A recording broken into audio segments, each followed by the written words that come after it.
You may have noticed a lot of seaweed along our normally pristine beaches. It's a natural occurrence, but removing it, well, it's harder than you might think. SNN local news reporter Amber Stidham has more.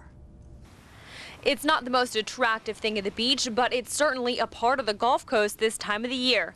After Tropical Storm Debbie, the county has received more complaints about the seaweed along the shoreline. And believe it or not, disposing of the seaweed takes a lot more calculation than you might think. The policy is that if there's more than 5 yards of material in a 2-mile continuous stretch, then we can use public resources to pick up the seaweed.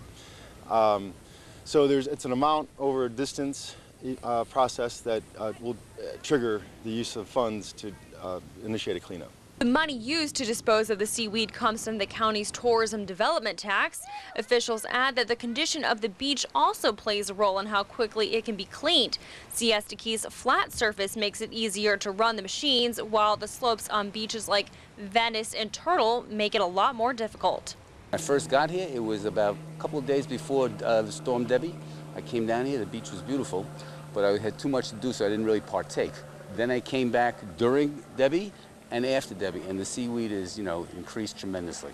But even clearing off the seaweed has its troubles. The line formed by the seaweed coming up turns into a buffet table for birds and other wildlife that rely on the beach for their livelihood. So although the beachgoers don't enjoy having to dodge the seaweed, having it on the beach actually has its benefits. As the seaweed comes ashore and gets rolled into the sand, it gets sanded in, it also helps add and replace the beach, some of the beach erosion that we lost through Tropical Storm Debbie. It helps rebuild the beach. So there's a lot of benefits to seaweed.